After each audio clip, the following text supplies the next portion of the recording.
السلام علیکم ورحمۃ اللہ وبرکاتہ۔ جواب ذرا زور سے دیجیے۔ ابھی تو ماشاء اللہ عشاء کی نماز پڑھے ہیں اور چاق و چوبند ہیں، نیند کا غلبہ تو نہیں ہے، لیکن سلام کا جواب بہت آہستہ آ رہا۔ الحمد للہ نحمده ونستعینه ونستغفره ونؤمن به ونتوکل علیہ ونعوذ باللہ من شرور انفسنا ومن سیئات اعمالنا، من يهده الله فلا مضل له ومن يضلله فلا هادي له، ونشهد ان لا اله الا الله وحده لا شريك له، ونشهد أن سيدنا ونبينا ومولانا محمدا عبده ورسوله صلى الله تعالى عليه وعلى آله وأصحابه وبارك وسلم تسليما كثيرا كثيرا. أما بعد فأعوذ بالله من الشيطان الرجيم. بسم الله الرحمن الرحيم. ما كان محمد أبا أحد من رجالكم ولكن رسول الله وخاتم النبيين وكان الله بكل شيء عليما. وقال تعالى وما أرسلناك إلا رحمة للعالمين. صدق الله العظيم. قابل احترام بزرگوں اور دوستوں اور عزیز نوجوان ساتھیوں، اس وقت میں آپ حضرات اپنی مشغولیات میں سے کچھ وقت نکال کر مسجد میں دین کی نسبت پر جمع ہوئے۔ ابھی اعلان کرنے سے پہلے اعلان کرنے والے نے بتایا کہ اس زمانے میں جہاں پر چمک دمک زیادہ ہو، لوگوں کا رجحان اس طرف ہے، جا رہے ہیں ایسی جگہ پہ جہاں پہ شوق ٹپ ہو، سادگی کی طرف لوگ جانے کے لیے تیار نہیں ہیں۔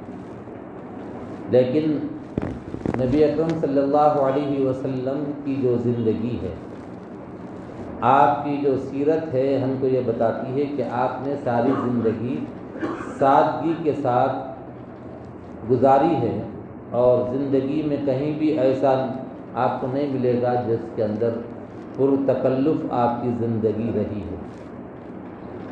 اللہ چاہتے تو وہ بھی حضور اکرم صلی اللہ علیہ وسلم کو عطا فرماتے تھے۔ اللہ نے فرمایا، اللہ کی طرف سے بتایا گیا کہ اگر آپ چاہو تو احد کے پہاڑ کو سونے کا بنا دیا جائے گا، لیکن اللہ کے رسول صلی اللہ علیہ وسلم نے فرمایا کہ میں نہیں چاہتا، میں تو یہ چاہتا ہوں کہ ایک وقت مجھے کھانے کو ملے، کھا کر شکر ادا کروں، اور پھر دوسرے وقت میں کھانے کو نہ ملے تو فاقے سے رہوں، تو اس پر صبر کروں۔ اس کو آپ نے پسند فرمایا۔ لیکن آج ہم یہ دیکھ رہے ہیں کہ ہر وہ کام جو ہم اپنی زندگی میں کر رہے ہیں، الا ماشاء اللہ، اللہ نے کسی کو اپنے کرم سے بچا لیا تو ٹھیک ہے، ورنہ تو اکثریت ایسی ہے جو صرف اور صرف دکھاوا شوق ہوتا ہے اس میں، اور کچھ نہیں ہے۔ دینی کام بھی ویسے ہی ہے، دنیاوی کام بھی ویسے ہی ہے۔ اور اللہ کے رسول صلی اللہ علیہ وسلم کی جو سیرت ہے، آج ربیع الاول کی 11 تاریخ 1446 ہجری ہے، اتوار کا دن ہے، اور حضور اکرم صلی اللہ علیہ وسلم کی سیرت کے چند گوشے اور مختلف گوشے آپ کے سامنے پیش کرنے کی کوشش کروں گا۔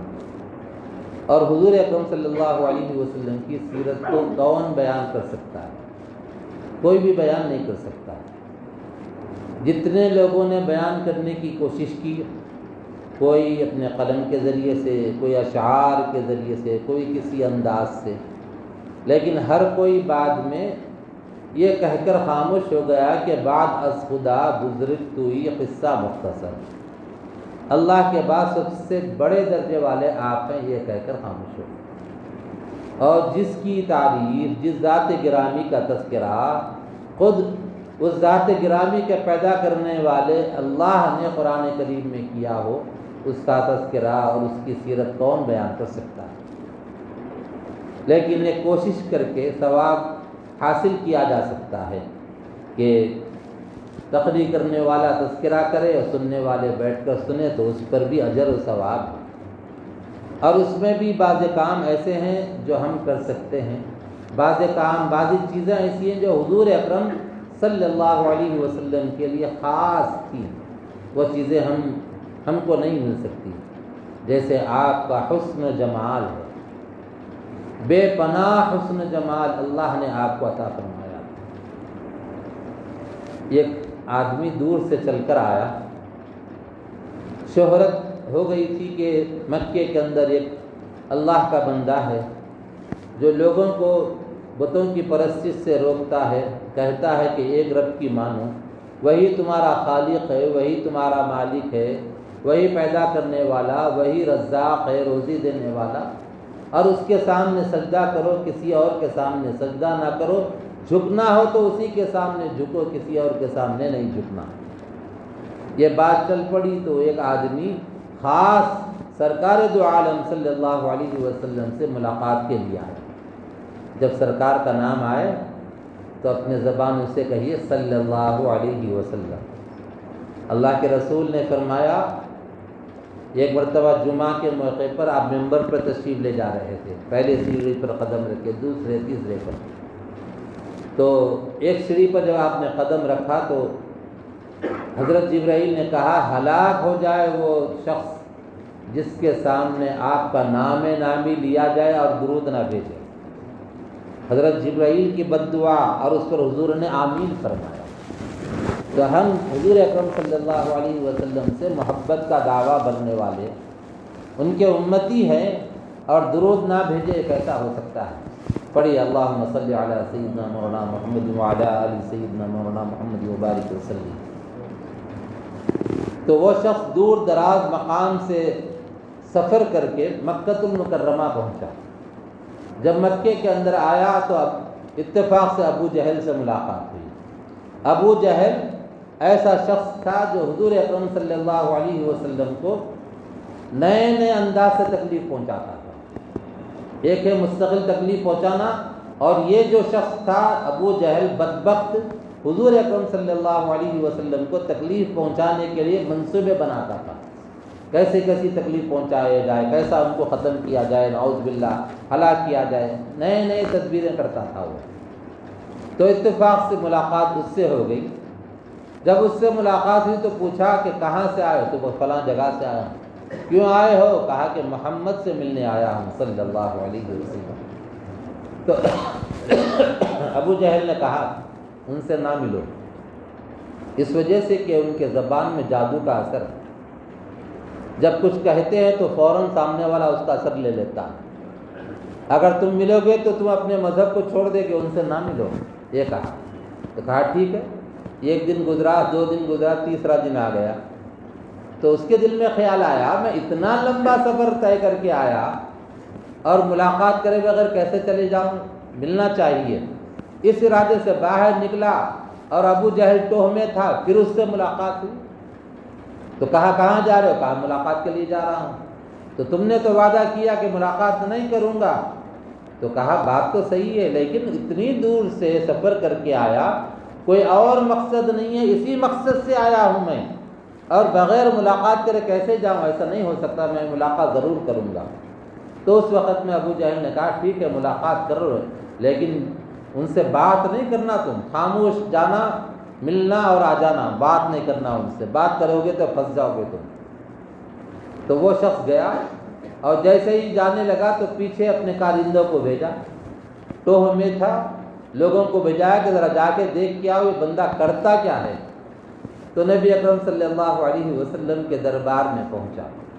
دربار میں پہنچنے کے بعد تھوڑی دیر بیٹھا رہا، ٹکٹکی باندھے سرکار دو جہاں سرور و کون مکا تاجدار انبیاء صلی اللہ علیہ وسلم کو دیکھتا رہا، اور دیکھنے کے بعد آگے بڑھا اور آگے بڑھ کر کہنے لگا کہ یا رسول اللہ مجھے کلمہ پڑھ کر مسلمان بنا دو۔ کچھ پوچھا نہیں، نہ سوال نہ جواب، کچھ نہیں، کہا کہ مجھے مسلمان بنا دو۔ جب باہر واپس آئے، جب صحابی بن کر جب واپس آئے، عام انسان تھے، کفر کی حالت میں تھے، لیکن سرکار کے دربار میں پہنچے تو آپ کے چہرے انور کو دیکھ کر آپ نے اسلام قبول کر لیا، کلمہ پڑھا۔ جب واپس آئے تو ابو جہل کو اطلاع دے دی گئی پہلے کہ ان کے کارندوں نے آ کر بتا دیا کہ وہ شخص تو ایسا ہے جو اس نے نہ سوال کیا نہ جواب آیا، کچھ نہیں، خاموش بیٹھا رہا اور آگے بڑھا، کہا مجھے مسلمان بنا دو۔ تو ابو جہل نے پکڑ لیا اس کو اور پکڑ کر کہنے لگا کہ تم عجیب آدمی ہو، لوگوں نے کچھ سوال کیا جواب آیا، سوال کیا جواب آیا، کشفی ان کو ہوئی تو اس کے بعد انہوں نے کلمہ پڑھا، تم تو خاموش بیٹھے رہے اور آگے چلے گئے، جا کر کہا کہ مجھے مسلمان بنا دو۔ تو اس وقت میں وہ صحابی نے کیا جواب دیا، قربان جائیے، کہا او ابو جہل بدبخت، سن میں نے اسلام کیوں قبول کیا؟ جب سامنے بیٹھا رہا تو میرے دل نے اندر سے گواہی دی، اتنا خوبصورت چہرہ جھوٹا نہیں ہو سکتا، کہا اتنا خوبصورت چہرہ جھوٹا نہیں ہو سکتا۔ تو اللہ تبارک تعالیٰ نے آپ کو غضب کا حسن جمال عطا فرمایا۔ بی بی عائشہ صدیقہ رضی اللہ تعالیٰ عنہا فرماتی ہے، یہ اس واقعے کو میں نے آج صلاح پور میں بیان کیا، پھر آپ کو سامنے تذکرے کے طور پہ عرض کرتا ہوں کہ بی بی عائشہ رضی اللہ تعالیٰ عنہا کے سامنے کچھ مکے کی لڑکیاں آئی اور آ کر یوسف علیہ السلام کا قصہ سنایا کہ عزیز مصر جو بادشاہ مصر کا ہے، اس کی بیوی ملکہ اپنے غلام پر فدا ہو گئی اور اس کو دل دے بیٹھی اور اس کو کمرے میں لے جا کر اس اپنے غلام کو دروازے بند کر کے کہا ہائی طلب، جلدی کرو میرے ساتھ بدکاری کرو، جلدی کرو۔ لیکن اس بندے نے قال معاذ اللہ، یہ کہہ کر اللہ کی پناہ کہہ کر بھاگنا شروع کیا۔ اللہ کی مدد آئی، جب اللہ کی مدد آئی تو کیا ہوا، قفل خود سے ٹوٹے، نیچے گرے، دروازے کھلتے چلے گئے، باہر نکل گئے۔ اب یہ واقعے کی شہرت ہو گئی مصر کے اندر، اور ملکہ مصر سے جو ملنے والی خواتین تھی، لڑکیاں تھیں، انہوں نے طعنہ دینا شروع کیا، یہ کیسی خاتون ہے، اپنے جو غلام ہے غلام پر دل دے بیٹھی، اس کو فریفتہ ہو گئی، طعنے دینے لگے۔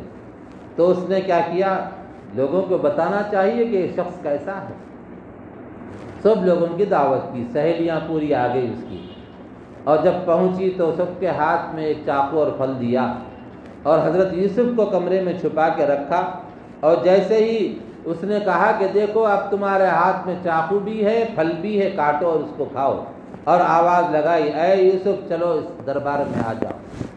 یوسف علیہ السلام تشریف لائے تو ان دو چیزاؤں نے حضرت یوسف کو دیکھا تو ان کے حسن و جمال کی وجہ سے ان کی حالت یہ ہو گئی تھی کہ بجائے پھل کاٹنے کے انگلیوں کو کاٹ لیا، فقط طعن ایدیہن، قرآن میں ہے کہ انہوں نے انگلیوں کو کاٹ لیا۔ یہ واقعہ سنایا کس کے سامنے، امی جان حضرت عائشہ رضی اللہ تعالیٰ عنہ کے سامنے، مکے کے لڑکیوں نے، کہ حسن یوسف علیہ السلام کا حسن جمال ایسا تھا۔ تو اس وقت میں حضرت بی بی عائشہ نے اس واقعے کو سننے کے بعد کہا اگر وہ مصر کی لڑکیاں میرے سرتاج کو، میرے آقا، میرے محبوب محمد رسول اللہ صلی اللہ علیہ وسلم کو دیکھ لیتے تو اپنے انگلیوں کو نہیں کلیجے کو کاٹ لیتے، فرمایا حسن یوسف دم عیسیٰ ید بیضا داری، حسن یوسف دم عیسیٰ ید بیضا داری، آنچیں خوباں، یعنی شاعر کہتا ہے کہ یوسف علیہ السلام کا حسن یوسف ید بیضا داری، آنچیں خوباں، کہ جو ساری جو خوبیاں ہیں وہ حضور اکرم صلی اللہ علیہ وسلم میں پائی جاتی ہیں، آنچیں خوباں ہما دارن تو تنہا داری، یہ ساری یعنی یوسف علیہ السلام کا حسن ہے۔ موسیٰ علیہ السلام کی لاٹھی ہے، اور موسیٰ علیہ السلام نے بغل میں ہاتھ ڈالا اور نکالا تو اس میں چمک آ گئی، سورج جیسی چمک تھی اس میں، چاند کی جیسی چمک آ گئی۔ تو یہ سارے ان کے معجزات ایک جگہ، اور یہ سارے خوبیاں سرکار دو عالم صلی اللہ علیہ وسلم اکیلے رکھا کرتے تھے اپنے اندر۔ حسن یوسف دم عیسیٰ، عیسیٰ علیہ السلام پھونک مارتے تو بیمار آدمی اور اندھا آدمی بینا بن جاتا. دم عیسیٰ ید بیضا داری آنچ خوباں ہما دارن تو تنہا داری. تو بہرحال نبی اکرم صلی اللہ علیہ وسلم کو اللہ نے بے پناہ حسن جمال عطا فرمایا. حسان ابن ثابت فرماتے ہیں کہ اس جیسا لڑکے کو کسی عورت نے نہ شروع سے آج تک نہ آج سے قیامت تک نہیں جنے گی. صرف حضرت بی بی آمنہ رضی اللہ تعالیٰ عنہ کے بطن سے وہ لڑکا تولد ہوا ہے. آپ نے آگے فرمایا کأنک خلقت مبرأ من کل عیب، کہ سارے عیبوں سے آپ پاک پیدا کیے گئے. کأنک خلقت کما تشاء، جیسا کہ آپ خود سے چاہ کر اپنی مرضی سے پیدا کیے گئے ہوں. یہ خوبی میرے اندر ہونا، یہ خوبی میرے اندر، ایسا آپ پیدا کیے. یہ تو رہا حسن و جمال اللہ تعالیٰ نے آپ کو عطا فرمایا.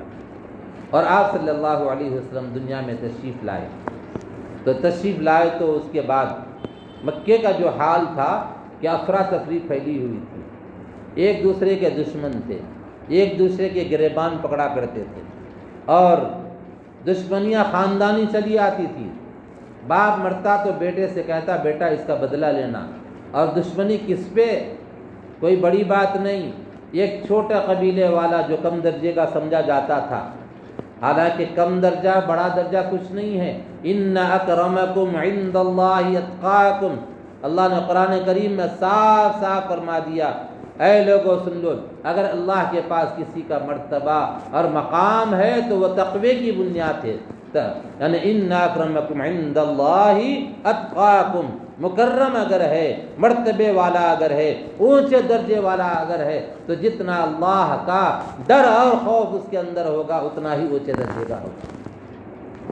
تو وہ لڑائی کس پہ ہوتی تھی کہ اپنی بکریوں کو، اپنے اونٹ کو بڑے قبیلے والے سے پہلے پانی پلا لیا، اس پہ لڑائی چھڑ گئی. ایک روایت یہ بھی آتی ہے کہ 30 سال تک لڑائی ہوتی رہی، اور ایک واقعہ یہ ہے کہ 60 سال تک باپ مرا تو بیٹے کو وصیت کر کے گیا اس کا بدلہ لینا. یعنی ایسی جہالت تھی. اور کعبۃ اللہ کے طواف جب کرنے کے لیے جاتے تو اپنے کپڑے نکال دیتے تھے، کہتے تھے کہ یہ کپڑے پہن کر ہم گناہ کا کام کرتے ہیں، یہ کپڑے رکھ کر ہم کیسا طواف کریں. یہ دماغ میں نہیں آتا تھا کہ جسم تو وہی ہے جس سے آپ گناہ کیے، وہی جسم لے کے آپ طواف کر رہے ہیں. تو اس طرح اتنی زیادہ جہالت ان کے اندر آ گئی. تو ویسے وقت میں اللہ تبارک تعالیٰ نے سرکار دو عالم صلی اللہ علیہ وسلم کو مکے میں بھیجا. اور آمد جب آپ کی ہوئی تو صبح کا وقت تھا، سہانا وقت تھا، اور صبح صادق کا وقت جو سفیدی آنے کے بعد پھیلنے لگتی ہے، یہ اشارہ تھا کہ دنیا سے تاریکی چھٹے گی، جہالت ختم ہوگی. تو حضور اکرم صلی اللہ علیہ وسلم دنیا میں تشریف لائے تو اسی رات قیصر و کسریٰ کے محل میں زلزلہ آ گیا اور کنگورے اس کے گر گئے. محل میں جو ڈیزائن وغیرہ بنا کر اس نے رکھا تھا، زلزلے کی وجہ سے وہ گر گئے، اور وہ پریشان ہو گیا. بادشاہ پریشان ہو کر جو غیب کی باتیں بتانے والے ہر دور میں رہے، آج بھی ہیں، انگلیاں دیکھ کے بتاتے. ان کی قسمت کتنی خراب ہے ان کچھ نہیں معلوم، سامنے والے کی انگلیاں دیکھ کے بتاتے. ہو طوطا ہے نا، طوطا لے کے پھرتے رہتے، بولے کہ یہ قسمت بتانے والا. اگر طوطے کی قسمت اچھے ہوتے تو وہ پنجرے میں کہیں کو آتا تھا، اس کی قسمت ہی خراب ہے بیچارے کے. اگر وہ اچھے ہوتے تو چاہتا کبھی یہ درخت پہ، کبھی وہ درخت پہ، کبھی ادھر امرود جام کھاتا، کبھی انار کھاتا، کبھی کچھ کھاتا، طرح طرح کے میوے وہ کھاتا. لیکن اس کی قسمت خراب ہے، پنجرے میں آیا اور اس سے پھال پھلایا ہے مسلمان، ماشاءاللہ. تو بہرحال تو اس زمانے میں نبی اکرم صلی اللہ علیہ وسلم کی ولادت ہوئی تو اس محل کے اندر زلزلہ آیا. جیسے ہی زلزلہ آیا تو لوگوں کو بلا کر پوچھا کہ بھئی کیا بات ہے، رات میرے محل میں زلزلہ آیا. تو اس میں پنڈتاں بھی آئے تھے. تو اس میں سے ایک پنڈت کہنے لگا کہ بھائی بات صحیح ہے، لیکن ہمارا جو معبد ہے، ہمارا جو مندر ہے، 1000 سال سے برابر چراغ جل رہا ہے، بجھتا ہی نہیں. اس سے پہلے تیل ڈال دیا جاتا تھا، لیکن آج رات وہ گل ہو گیا. آج رات وہ بجھ گیا۔ جب یہ کہا انہوں نے تو اسی میں سے ایک آدمی نے اٹھ کر کہا کہ ہم نے کتابوں میں پڑھا ہے، بڑوں سے سنا ہے کہ مکے کے سرزمین میں ایک شخص آئے گا، وہ آخری نبی ہوگا، شاید وہ آ چکا ہے، اس کی نشانیوں میں سے یہ بھی ایک نشانی ہے۔ تو سرکار دو عالم صلی اللہ علیہ وسلم جب دنیا میں تشریف لائے تو یہ تاریکی چھٹنے لگی، اور جیسے ہی دنیا میں آئے تو آپ پہلے نیچے آپ کو لٹایا گیا، گندگی سے پاک تھا آپ کا جسم۔ بچہ پیدا ہوتا تو اوپر سب گندگی رہتی، اس کو آیا صاف کرتی، لیکن سرکار دو عالم صلی اللہ علیہ وسلم کے جسم اطہر پر کوئی گندگی نہیں تھی۔ آپ کو نیچے لٹایا گیا تو آپ نے کروٹ لی، پھر سجدے میں گئے، پھر سیدھا ہو گیا صلی اللہ علیہ وسلم۔ اب سب سے پہلے حضرت آمنہ رضی اللہ تعالیٰ عنہ جو ان کی ماں ہے ان کا دودھ پیا، پھر ابو لہب کی باندھی حضرت صوبیہ کا دودھ پیا، اس کے بعد حلیمہ سعدیہ رضی اللہ تعالیٰ عنہ کا دودھ پیا، جو مکے سے لے کر آپ طائف سے تھوڑا سا فاصلے پر ایک وادی ہے، ایک مقام ہے، قبیلے بنو سعد کے لوگ وہاں پر رہتے ہیں۔ میں نے وہاں پر 2 یا 3 مرتبہ گیا، جا کر اس علاقے کو دیکھا الحمدللہ۔ تو بہرحال وہاں جا کر آپ نے بچپن گزارا، اور بچپن میں آپ کا ایک عمل تھا، جب سطر کیا ہے، بمبی سے لے کے گھٹنے کے نیچے تک کا حصہ مرد آدمی کو چھپانا ضروری ہے۔ عورت کو صرف ہتھیلی دکھا سکتی، نیچے کا پیر کا حصہ پنجہ جو ہے وہ دکھا سکتی، اور چہرہ دکھا سکتی، وہ بھی محرم کو، نامحرم کو وہ بھی نہیں دکھا سکتی عورت۔ تو وہ نبی اکرم صلی اللہ علیہ وسلم جب کبھی کھیلتے تھے، ہاتھ پیر ہلاتے، تو وہ کپڑا جو آپ کے سطر پر اڑایا گیا تھا وہ ہٹ جاتا تھا تو آپ رونا شروع کر دیتے تھے۔ حضرت بی بی حلیمہ سعدیہ رضی اللہ تعالیٰ عنہ سمجھ جاتی، بھاگ کر آتی اور آ کر کپڑا سیدھا کرتی، تو آپ صلی اللہ علیہ وسلم خاموش ہو جاتے۔ چھوٹے تھے بالکل، شیر خارگی کا زمانہ، دودھ پینے کا زمانہ، آپ نے حیا والا پیغام دیا۔ ذرا سا کپڑا ہٹتا تو روتے تھے، لیکن آج کپڑا ہٹتا کیا، ہٹا کے پھر رہے، شارٹ نکر پہن کے، چڈیاں پہن کے روڈوں پہ پھر رہے، گاڑیوں پہ، بائکوں پہ بیٹھ کے جا رہے ہیں۔ مرد بھی ویسے ہی ہے، عورتیں بھی ویسے ہی چل رہے ہیں۔ جس چیز کو ختم کرنے کے لیے سرکار دنیا میں تشریف لائے، آج اس چیز کو اور زیادہ کر کے بڑھائے۔ تو نبی اکرم صلی اللہ علیہ وسلم کا جو بچپن کا زمانہ ہے، حیا اتنی تھی آپ کے اندر کہ حضرت عباس رضی اللہ تعالیٰ عنہ ایک موقع پر آپ کو ایک جگہ لے گئے، کعبۃ اللہ کی تعمیر ہو رہی تھی، کچھ پتھر وغیرہ اٹھا کر دے رہے تھے۔ حضرت عباس نے چھوٹے بچے کو مذاق سے ان کی تہبند کو جھٹکا دیا تو وہ تہبند کھل گئی، چھوٹے سے، بالکل چھوٹے سے، تو اس وقت میں بے ہوش ہو کر نیچے گر گئے، پھر فوراً تہبند باندھی گئی تو ہوش میں آئے۔ تو حضرت نبی کریم صلی اللہ علیہ وسلم اتنے باحیا تھے، اور بچپن کا زمانہ اور بڑھتا گیا، اور آپ صلی اللہ علیہ وسلم اور بڑے ہوئے تو آپ کا معمول کیا تھا کہ کھیل ایسے کھیلتے تھے جو عام کھیلوں سے ہٹ کر ہوتے تھے۔ زندگی میں کبھی آپ نے گالی نہیں دی، زبان سے کبھی غلط بول آپ نے نہیں بولے، اور آپ صلی اللہ علیہ وسلم تنہائی پسند ہوتے تھے۔ اور اس کے بعد آپ کی عمر شریف 25 سال کی ہوئی۔ جب 25 سال کی ہوئی تو اس سے پہلے آپ ملک شام سفر کے لیے گئے۔ لمبی تفصیل ہے اس واقعے کو، لمبا جو ہے ساری آپ کی 63 سالہ زندگی ہے، اس کو تھوڑی دیر میں کیسا بیان کیا جا سکتا۔ تو بہرحال آپ گئے آئے، پھر بھی حضرت خدیجہ الکبریٰ رضی اللہ تعالیٰ عنہ نے اپنا مال دے کر بھیجا، اور آپ صلی اللہ علیہ وسلم وہ مال لے کر ملک شام گئے، تجارت کر کے ڈھیر سارا نفع لا کر دیے۔ حضرت میسرہ ساتھ میں تھے، اور ان سے سارے حالات پوچھتی تھی حضرت خدیجہ الکبریٰ رضی اللہ تعالیٰ عنہ۔ وہ بتاتے تھے راستے میں ایسا ہوا، ایک درخت کے نیچے بیٹھے، جب جاتے تھے تو آپ جیسے ہی سورج تیز ہو جاتا تو ایک بادل ہوتا تھا جو آپ پر سایہ کیا ہوتا تھا۔ یہ سارے حالات سناتے تو اور شوق بڑھتا گیا، اور شوق بڑھتا گیا۔ اس کے بعد بی بی خدیجہ الکبریٰ رضی اللہ تعالیٰ عنہ باعزت خاتون تھی، اور مکے کی رئیسہ تھی، مالدار خاتون تھی۔ تو بعد میں ان کے دل میں خیال آیا کہ پیغام بھیجنا چاہیے، تو حضور اکرم صلی اللہ علیہ وسلم کے پاس نکاح کا پیغام بھیجایا۔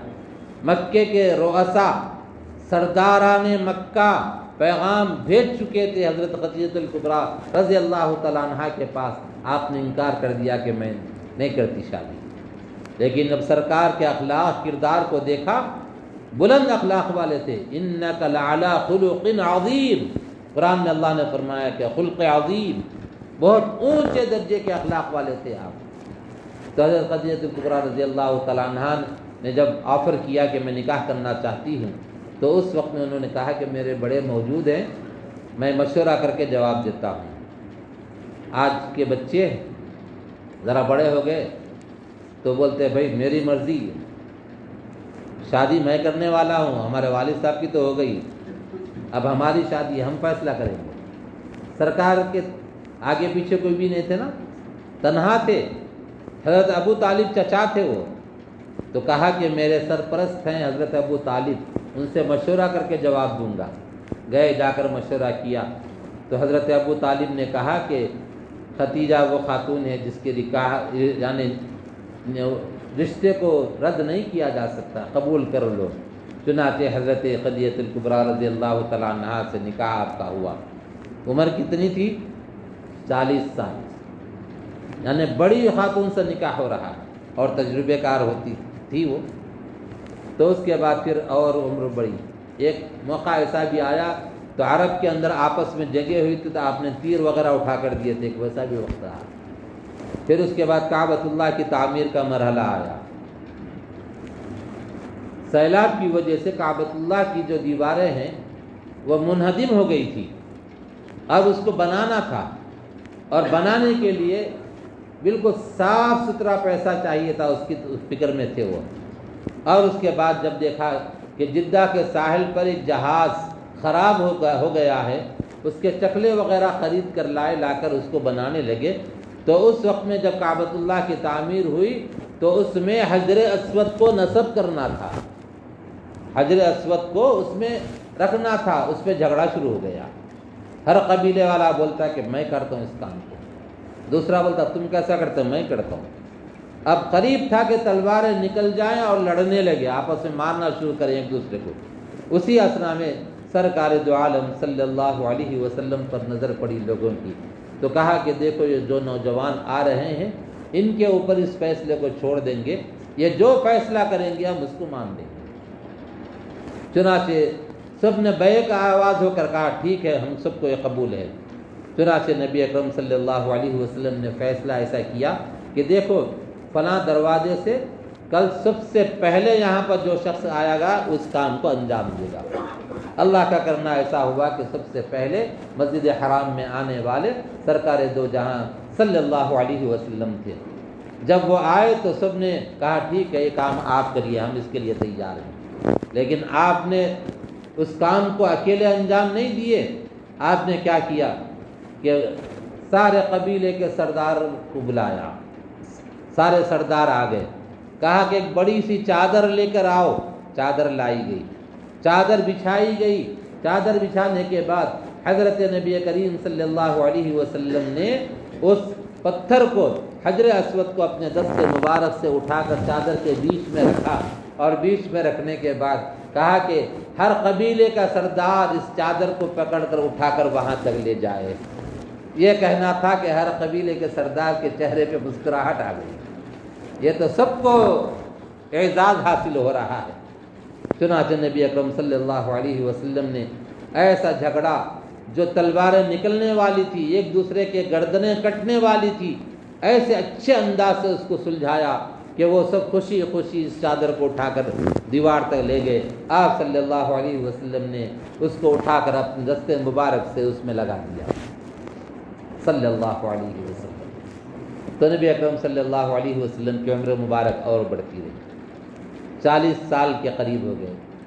40 سال کے ٹائم پہ دیکھا کہ مکے کے اندر لہو لعب ہے، افراتفری کا ماحول ہے، ناچ گانا، گانے والے گانے والیاں دونوں بھی ہیں۔ شراب ان کے گھٹی میں پڑ گئی تھی، شراب کے بغیر کوئی محفل پوری نہیں ہوتی تھی، اور آج بھی ہمارے لوگ بھی کچھ پیچھے نہیں ہیں۔ شراب، مسلمان ہر ایک میں امام ہے، جھوٹ بولنے میں امام، دھوکہ دینے میں امام، اور پھر شراب پینے میں بھی امام ہے، اور اس سے ہٹ کے گالیاں دینے میں جتنے موٹے موٹے ہو سکتے سب یاد رہتے، اب وقت آئے تو سب بول کے نکل جاتے۔ لیکن سرکار دو عالم صلی اللہ علیہ وسلم نے یہ تعلیم نہیں دی۔ آپ نے فرمایا کہ اخلاق اور کردار کا مظاہرہ کرو۔ کوئی اگر ہمارے سے بدتمیزی سے پیش آتا ہے تو آپ اس کے ساتھ اخلاق سے پیش آؤ۔ سرور کون و مکہ تاجدار انبیاء صلی اللہ علیہ وسلم ایک جنگ سے واپس آ رہے تھے، دیکھا کہ راستے میں ایک ایسی جگہ ہے، سنسان جگہ ہے، وہاں پر آپ آرام کرنے کے لیے سب سے کہا کہ سب لوگ یہاں پر لیٹ جائیں، آرام کر لے۔ آپ نے ایک درخت کو چنا، اس درخت کے نیچے آپ نے کپڑا بچھا کر لیٹ گئے، اپنی تلوار کو اس درخت سے لٹکا دیا، اور صحابہ نے یہ سوچ کر کہ اگر ہم قریب رہیں گے تو ہو سکتا ہماری باتوں کی وجہ سے یا خراٹے لینے کی وجہ سے سرکار دو عالم صلی اللہ علیہ وسلم کے نیند میں خلل نہ پڑ جائے، اس لیے کچھ فاصلے پر جا کر آرام کرنے لگے۔ اس راستے سے اللہ کے رسول صلی اللہ علیہ وسلم کا ایک دشمن کا گزر ہوا، اس نے دیکھا اور دیکھ کر پہچان لیا یہ تو وہ شخص ہے جن کے در پر مکے کے سارے لوگ ہیں، سارے لوگ آپ کو ختم کرنا چاہتے ہیں۔ تو اس نے دیکھا کہ اچھا موقع ہے، سارے لوگ دور سو رہے ہیں، یہ تنہا ہیں اور اپنی تلوار اس درخت سے لٹکا کر رکھے ہیں۔ یہ سوچ کر اس نے تلوار ہاتھ میں لی، اور ہاتھ میں لینے کے بعد وہ چاہتا تھا کہ نبی اکرم صلی اللہ علیہ وسلم کو نعوذ باللہ ان پر وار کر کے ختم کر دے۔ اسی اثنا میں آپ صلی اللہ علیہ وسلم نیند سے بیدار ہو گئے، بیدار ہو کر اٹھ کر کھڑے ہو گئے۔ جیسے ہی کھڑا ہونا تھا اس وقت میں اس نے سامنے دیکھ کر کے نہتے ہیں اپنے ہاتھ میں تلوار لے کر پوچھنے لگا، اے محمد بتاؤ اب مجھے، اب آپ کو میرے علاوہ کون بچا سکتا ہے؟ سرکار دو عالم صلی اللہ علیہ وسلم نے فرمایا کہ اے دشمن، مجھے میرا رب بچائے گا، مجھے میرا اللہ بچائے گا۔ یہ کہنا تھا، کپ کپی طاری ہو گئی۔ جب کپ کپی طاری ہو گئی تو اس کے ہاتھ سے تلوار نیچے گر گئی۔ سرکار دو عالم صلی اللہ علیہ وسلم نے اپنی تلوار کو لیا، لینے کے بعد کہا اب بتا تجھے کون بچائے گا؟ اس کا ایمان تو اللہ پہ تھا نہیں۔ اس نے کہا یا محمد، آپ کے علاوہ مجھے کوئی نہ بچا سکتا۔ تو اس وقت میں اور صحابہ بھی آ گئے تھے، آواز ہوئی تھی، آپس میں تکرار ہو رہی تھی، تو صحابہ بھی آ گئے۔ اس وقت میں حضور اکرم صلی اللہ علیہ وسلم نے فرمایا جا تجھے میں معاف کر دیتا ہوں۔ کہا کہ میں تجھے معاف کر دیتا ہوں، بدلہ لے سکتے تھے لیکن آپ نے معاف کر دیا۔ اس کا اثر یہ ہوا کہ تھوڑی دور گیا، پھر واپس آیا اور آ کر کہا کہ یا محمد مجھے کلمہ پڑھ کر مسلمان بنا۔ یہ تھے اخلاق، یہ کردار۔ اور آج ذرا سی بات پہ لڑائی جھگڑا، گھور کے دیکھا تو اس پہ لڑائی ہو رہی، گھور کے دیکھتا میرے کو لڑائی۔ سرکار دو عالم صلی اللہ علیہ وسلم پر کچرا ڈالا جاتا تھا لیکن سرکار برداشت کر لیتے تھے، کچرا جھٹک کر چلے جاتے تھے۔ ایک دن دو دن نہیں، روز کا معمول تھا اس نوجوان کا۔ ایک مرتبہ راستے سے گزرے تو دیکھا کہ کچرا آج ان پر نہیں ڈالا گیا۔ لوگوں سے پوچھا کہ ایک نوجوان یہاں کھڑا ہوتا تھا ہمیشہ، آج نظر نہیں آ رہا ہے، کیا بات ہے؟ تو لوگوں نے بتایا کہ وہ بیمار ہے، سخت بخار میں مبتلا ہے۔ تو پوچھا کہ کہاں رہتا ہے؟ کہا فلاں جگہ رہتا ہے۔ تو سرکار دو عالم صلی اللہ علیہ وسلم اس کے گھر کا پتہ پوچھ کر اس کے گھر پر گئے۔ جانے کے بعد دستک دی، آواز لگائی تو اندر سے اس کے ماں باپ نکل کر آئے۔ جیسے ہی دیکھا تو مبہوت ہو گئے، پریشان ہو گئے کہ وہ شخص ہے جس پر روزانہ کچرا ڈالا جاتا تھا آج ہمارے دروازے پہ کھڑا ہوا۔ پوچھا کہ کیسے آنا ہوا؟ تو کہا کہ سنا ہے کہ آپ کا بچہ بیمار ہے تو میں عیادت کے لیے آیا ہوں، بیمار پرسی کے لیے آیا ہوں۔ تو جیسے یہ کہنا تھا کہ وہ گھر والے، ان کے والدین کہنے لگے کہ آئیے اندر تشریف لائیے۔ جب اندر تشریف لے گئے تو دیکھا کہ وہ نوجوان لیٹا ہوا ہے، سخت بخار کی حالت میں ہے، اللہ کے رسول صلی اللہ علیہ وسلم نے اس کی پیشانی پر ہاتھ رکھا اور ہاتھ رکھ کر پڑھا اسأل اللہ العظیم رب العرش العظیم ان یشفیک، اسأل اللہ العظیم رب العرش العظیم ان یشفیک، اسأل اللہ العظیم رب العرش العظیم ان یشفیک۔ 7 مرتبہ آپ نے پڑھا، آپ نے پڑھ کر پھونکا اس کے اوپر، اس نے آنکھیں کھولی اور پہچان گیا کہ یہ دعا کرنے والے، پڑھ کر پھونکنے والے تو محمد عربی ہیں جن کے اوپر میں روزانہ کچرا ڈالا کرتا تھا۔ اس کو اپنا کیا یاد آیا، آنکھوں سے آنسو بہنے لگے۔ تھوڑی دیر کے بعد حضور اکرم صلی اللہ علیہ وسلم نے تبلیغ والا کام کیا، کہا کہ بیٹا ہو سکتا ہے تمہارا آخری وقت ہو، اب تو کم از کم کلمہ پڑھ لو، مسلمان ہو جاؤ۔ تو اس نے اپنا چہرہ پھیر کر والدین کی طرف دیکھنے لگا، آنکھوں میں آنسو تھے۔ والدین یہ منظر کو دیکھ کر ان کی آنکھوں میں بھی آنسو آ گئے تھے۔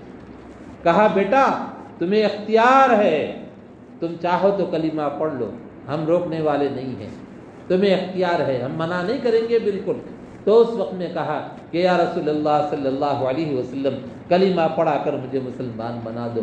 آپ نے کلمہ پڑھایا، اشہد ان لا الہ الا اللہ، گواہی دیتا ہوں کہ اللہ کے علاوہ کوئی معبود نہیں، واشہد ان محمدًا عبدک ورسولک، اور میں گواہی دیتا ہوں کہ محمد اللہ کے رسول ہیں اور اللہ کے پیغمبر ہیں، اللہ کے بندے۔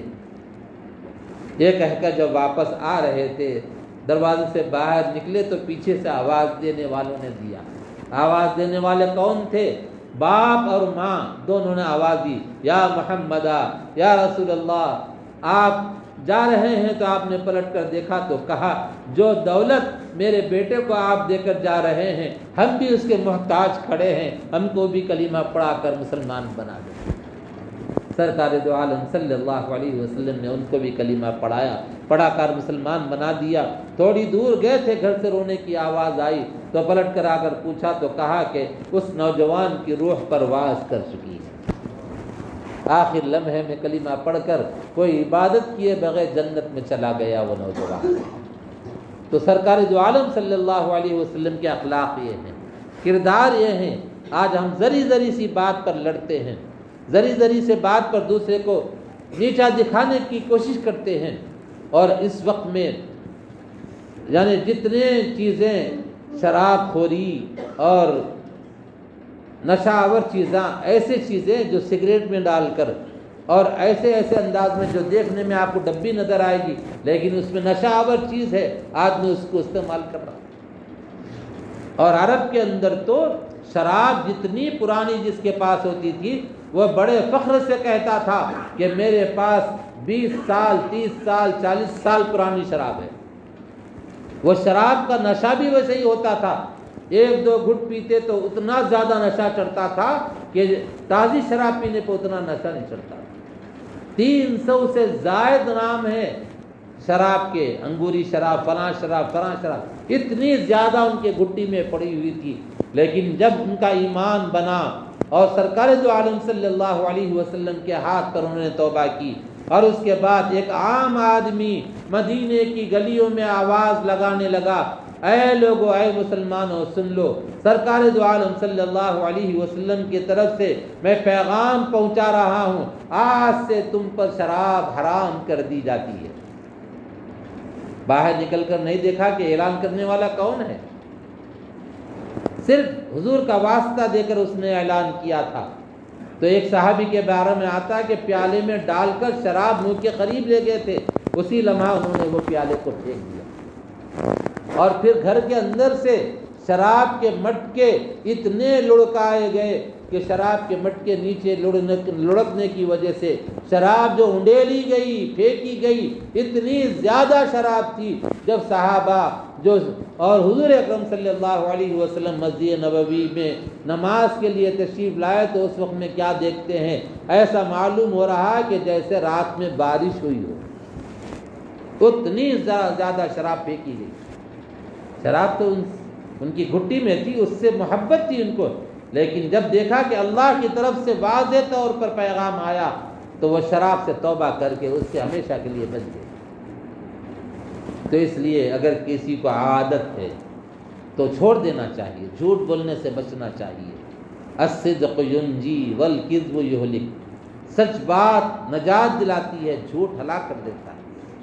تو نبی اکرم صلی اللہ علیہ وسلم کا زمانہ اور بڑا، یعنی 40 سال کی عمر میں آپ حالات کو دیکھ کر مکے کے دل میں پڑتے تھے، رنجیدہ ہو جاتے تھے، اور پھر غار حرا میں جا کر رہتے تھے، اور وہاں پر جا کر 8 دن کا، کبھی 15 دن کا، کبھی 2-4 دن کا ٹفن لے جاتے تھے، اور وہاں پر بیٹھا کرتے تھے، اپنی عبادت میں لگ جاتے تھے کہ وہ ماحول سے، جو گندا ماحول ہے وہاں سے نکل کر وہاں چلے جاتے تھے۔ آج جماعت کے لوگ کیا بولتے ہیں؟ گھر کے ماحول سے نکلو، دکان کے ماحول سے نکل کر ایک اچھے ماحول میں آؤ تاکہ تم اپنے اندر اخلاق پیدا کر لو۔ تو وہ ماحول سے نکل کر آپ غار حرا میں جاتے تھے، جا کر وہاں پر رہتے تھے۔ تو سرکار دو عالم صلی اللہ علیہ وسلم جب وہاں پر تھے تو اس وقت میں کبھی زیادہ دن ہو جاتے تو بی بی خدیجہ الکبریٰ رضی اللہ تعالیٰ عنہا کے دل میں آتا تھا کہ میرے سرتاج کا ٹفن ختم ہو گیا ہوگا، کھانا جو لے گئے تھے زیادہ، یعنی جو بھی کھانے کے لیے لے گئے ختم ہوا ہوگا، سوچ کر بنا کر لاتی تھی وہاں پر۔ پہاڑ بہت اونچا ہے، وہ بہت سے لوگ چڑھے بھی ہوں گے۔ بند کر دو۔ تو وہ پہاڑ کے اوپر بی بی خدیجہ الکبریٰ رضی اللہ تعالیٰ عنہا کبھی آواز لگاتی تھی تو حضور نیچے آ کے لے جاتے، کبھی آپ چڑھ کر اوپر جاتی تھی۔ اس وقت میں آپ کی عمر کیا تھی بتائیے؟ 40 میں اور 15 اضافہ کریے، کتنے ہو گئے؟ 55 سال۔ 55 سال کی بوڑھی خاتون اپنے شوہر کا خیال رکھ کے کھانا پکا کے اس پہاڑ کے اوپر لے جا کر دے رہی ہے، اس سے زیادہ کوئی خدمت گزار ہو سکتی ہے؟ اور اس کے بعد پھر آپ پر وحی آئی، وحی کا قصہ اکثر سنتے رہتے ہیں۔ جب آپ کی حالت یہ ہو گئی کہ آپ پریشان سے ہو گئے اور ڈرے سے لگنے لگے، تو اس وقت میں گھر میں آئے اور کہا کہ زملونی، مجھے اڑا دو۔ اس وقت میں وہی خاتون تھی حضرت بی بی خدیجہ الکبریٰ رضی اللہ تعالی عنہا نے فرمایا کہ یا رسول اللہ صلی اللہ علیہ وسلم، آپ گھبرائے نہیں، آپ پریشان نہ ہو، اس وجہ سے کہ اللہ آپ کا نگہبان ہے۔ اور اس کے بعد کہا کہ آپ وہ ہیں جو بھوکوں کو کھانا کھلاتے ہیں اور راستہ بھٹکنے والوں کو آپ راستہ دکھاتے ہیں، اللہ آپ کو ضائع نہیں فرمائے گا۔ یہ کہا، ڈھارس بندائی، تسلی دی اس خاتون نے۔ اور ایک موقع پر ایسا ہوا کہ جو خدمت گزار بیوی ہوتی ہے نا، وہ شوہر کے دل پر گھر کر جاتی ہے، شوہر پہ راج کرنے والی ہو جاتی ہے۔ وہ حضرت بی بی عائشہ رضی اللہ تعالیٰ عنہا بی بی خدیجہ کا نام حضور کے منہ سے بار بار سنتی تھی۔ ایک مرتبہ حضور ان کو، حضرت بی بی عائشہ رضی اللہ تعالیٰ عنہا کو بے پناہ چاہتے تھے، محبت فرماتے تھے، اور وہ نبض شناس تھی، حضور کے منشا کو سمجھتی تھی۔ بی بی عائشہ رضی اللہ تعالیٰ عنہا جب ان کے منشا کو سمجھتی تھی تو اسی حساب سے رہتی بھی تھی۔ وہ تو ناز و نخروں میں ایک مرتبہ کہنے لگی کہ یا رسول اللہ صلی اللہ علیہ وسلم، مجھ جیسی بیوی کو رکھ کر آپ اس بڑھیا کو جو دنیا سے گزر چکی ہے بار بار یاد کرتے رہتے ہیں۔ یہ کہا سوکن ہے نا، ادھر امی جان بھی ہیں، سب ماں، امت کی ماں ہیں، حضور کی چہیتی بیوی ہیں، لیکن سوکن بھی تو ہے۔ تو جب اس وقت میں حضرت نبی کریم صلی اللہ علیہ وسلم کے سامنے یہ جملہ ان کے منہ سے نکلا تو حضور کی آنکھوں میں آنسو آ گئے، اور حضور نے فرمایا کہ اے عائشہ، تم ان سے اچھی نہیں ہو، اور فرمایا کہ خدیجہ وہ ہے جب سارا مکہ میرا مخالف تھا اس نے میرا ساتھ دیا۔ کہا کہ خدیجہ وہ ہے جس نے اپنے ساری پونجی میرے لیے لٹا دیا ہے۔ پھر فرمایا کہ خدیجہ وہ ہے جس سے اللہ نے مجھے 6 اولاد عطا فرمائی۔ تو خدمت کر کے اور آپ کو تسلی دے کر حضرت بی بی خدیجہ الکبریٰ رضی اللہ تعالیٰ عنہا نے وہ مقام حاصل کیا جو بی بی عائشہ رضی اللہ تعالیٰ عنہا نہیں حاصل کر سکی۔ تو خدمت سے خدا ملتا بولتے نا۔ تو خدمت کر کے اگر عورتیں سن رہی ہیں، اگر میرا پیغام ان تک پہنچے تو میں ان سے کہتا ہوں کہ شوہروں کی خدمت کریے، خدمت کی وجہ سے شوہروں کے دل پر راج کر سکیں گی۔ تو نبی اکرم صلی اللہ علیہ وسلم پھر اور بڑی عمر ہوئی، مکے کے اندر آپ نے تبلیغ کا کام کیا اور 13 سال مکے میں رہے۔ مکے میں 13 سال رہ کر آپ نے تبلیغ والا کام کیا، لوگوں کے پاس جا جا کر دین کو پیش کیا۔ جہاں پر بھی 4 آدمی کھڑے ہو جاتے ملتے، وہاں جا کر ان کے سامنے اسلام کو پیش فرماتے۔ آپ ڈرتے نہیں تھے، آپ ہمت کر کے سب کے سامنے کہہ دیتے تھے، مصلحت کے ساتھ، حکمت کے ساتھ اس کی تعریف کرتے تھے، تعریف کر کے اس کے سامنے اسلام کو پیش کرتے تھے۔ اس کا نتیجہ یہ ہوتا تھا کہ وہ اس کو قبول کر لیتا تھا۔ جس کے نصیب میں نہ ہو وہ قبول نہیں کیا، جس کے نصیب میں تھا، جس کے دل میں تھوڑی سی نرمی تھی، اس کو قبول کر انہوں نے قبول کر لیا۔ جب آپ کو اللہ رب العزت نے پہلی وحی آپ پر نازل ہوئی، اقرأ بسم ربک الذی خلق خلق الانسان من علق اقرأ وربک الاکرم الذی علم بالقلم علم الانسان ما لم يعلم، جب یہ آیتیں آپ پر نازل ہوئی اور اس کے بعد آپ صفا کے پہاڑ پر گئے، اس کے 2 سال کے بعد آپ جا کر گھر میں خاموش رہے، پھر اللہ کی طرف سے وحی آئی، یا ایھا المدثر، اے کپڑے کو اوڑھ کر سونے والے۔ یہ ادا اللہ کو اچھی لگی۔ آپ نے کہا تھا نا زمین اڑا دو، اڑا کے سلا دو، تو وہ ادا کو دادا اللہ کو پسند آئی، تو اسی ادا کو پکارا اللہ نے، یا ایھا المدثر، اے کپڑے کو اوڑھ کے سونے والے، قم فانذر، اٹھیے ڈرائیے لوگوں کو، وربک فکبر، اور اپنے رب کی بڑائی کو، کبریائی کو بیان کیجیے۔ تو آپ گئے صفا کی پہاڑی پر، جا کر آپ نے سب لوگوں کو جمع کیا، اے قریش کے لوگ آ جاؤ، اور بنو ہاشم ادھر آ جاؤ، فلاں قبیلہ فلاں قبیلہ سب آ جاؤ، آ گئے، اور سب ایک طرف کھڑے ہوئے ہیں، اور سرکار اوپر ہے چوٹی پر۔ تو مخاطب کر کے کہا، اے مکے والو، اگر میں تم سے یہ کہوں کہ تم ایک طرف دیکھ رہے ہو، میں اونچائی پہ رہنے کی وجہ سے دونوں طرف دیکھ رہا ہوں، ادھر ایک فوج ہے اور تم پر حملہ کرنے والی ہے، اگر میں یہ کہوں تو تم صحیح سمجھو گے غلط سمجھو گے؟ تو سب نے بیک آواز ہو کر کہا کہ اے محمد، ہم صحیح سمجھیں گے، اس وجہ سے کہ ہم نے آپ کو کبھی جھوٹ بولتے نہیں سنا۔ آپ صادق ہیں، سچے ہیں، امین ہیں، امانت دار ہیں، کبھی امانت میں خیانت آپ نے نہیں کی، اس لیے آپ کے بات کو صحیح سمجھیں گے۔ اس وقت میں آپ نے کہا، یا ایھا الناس، اے لوگو، یا ایھا العرب نہیں کہا، یا ایھا القریش نہیں کہا، قریش کے لوگوں، بنو ہاشم کے لوگوں نہیں کہا، آپ نے کیا فرمایا، یا ایھا الناس، اے لوگو، اے انسانوں، قولوا لا الہ الا اللہ تفلحوا، کہو کہ اللہ کے علاوہ کوئی معبود نہیں ہے اور فلاح پا جاؤ، کامیاب ہو جاؤ۔ وَإِنِّي رَسُولُ اللَّهِ إِلَيْكُمْ جَمِيعًا، میں تم تمام کی جانب رسول بنا کر بھیجا گیا ہوں۔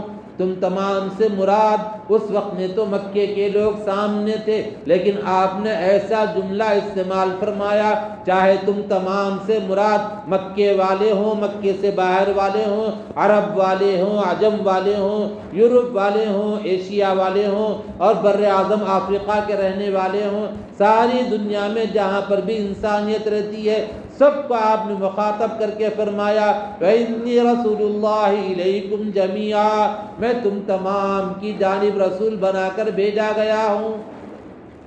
اس وقت میں ابو لہب بھی تھا، اس میں ابو لہب کہنے لگا کہ اے محمد، تو نے ہم لوگوں کو اس لیے بلایا تیرا ناس ہو جاؤ، ایسے سخت الفاظ اس نے کہے۔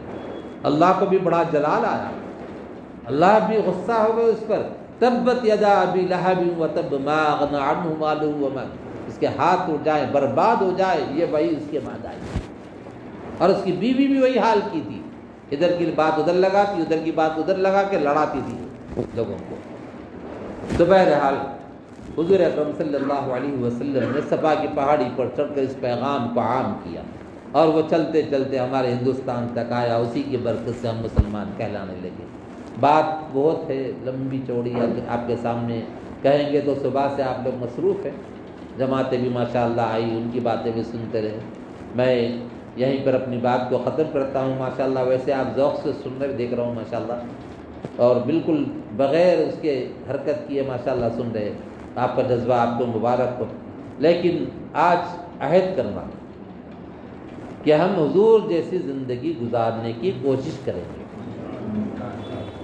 جتنا ہو سکے کوشش کریں گے، خاص طور پہ منشیات سے بچنا اور شراب خوری سے بچنا، غلط چیزوں سے بچنا، گالی گلوچ سے بچنا، نمازوں کا اہتمام کرنا، اور شادی بیاہ میں اسراف نہیں کرنا۔ تقریریں ہونے کی ہو رہی، علماء بیان کرنے کا کر رہے، اب وہاں پہ بیٹھ کے سن کے جا رہے، جی جی بول کے منڈی ہلا رہے، سب ہلا رہے، باہر نکل کے کرنے کا پورا کام کر رہے۔ اچھا بعض تو حال یہ ہے کہ مسجد میں آ کے سفید کپڑے پہن کے کرتا پائجامہ پہن کے نکاح پڑھا رہے ہیں، اور اس کے بعد شادی خانے میں جا کے پورے چیزاں کر رہے ہیں۔ یہ اللہ کے رسول کو خوشی ہوتی ہے اس سے؟ اللہ کے رسول ناراض ہوتے ہیں؟ اچھا کرنے کے واسطے ہمیں ہے یا آپ آسمان پہ سے کوئی اور قوم آنے والی ہے؟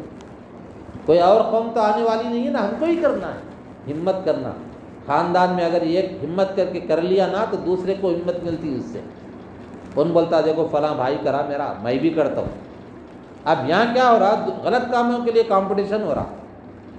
اچھا انہوں 10 ایٹما رکھتے تھے، اپن 14 رکھیں گے۔ اب وہ بھی باورچیاں رہتے نا، انہیں اپنا فائدے کے خاطر دوسرے سامنے والوں کو سمجھاتے، تمہارے فلاں خاندان کے نہیں، انہوں اتنے رکھے تھے، آپ 2 اور رکھو اچھا رہتا نا، بلکہ اس کو سمجھاتے کیونکہ اس کو پیسے ملنے والے ہیں۔ تو وہ سمجھانے کے بعد وہ خوش ہو جاتا، اور اس کے پیسے بھی بڑھ رہے۔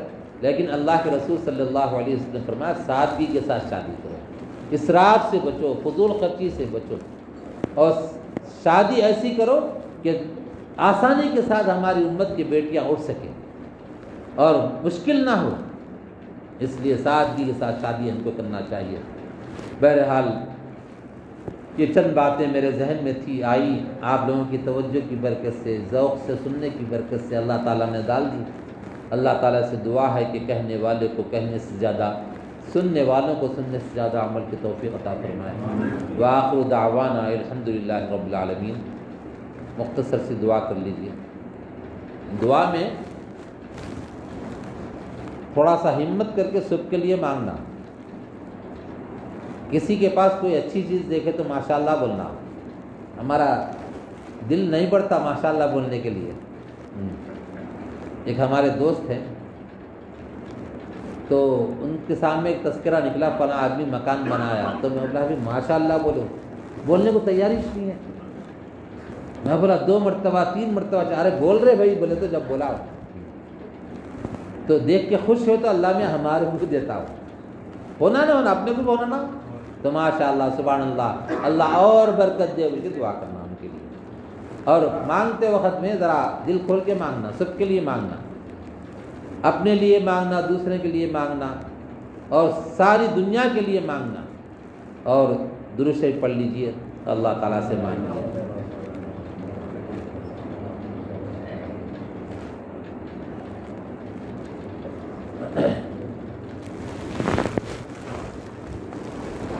اور حضرت موسیٰ علیہ السلام کا قصہ ذرا سنا دے تو یاد رہتا بعض دفعہ۔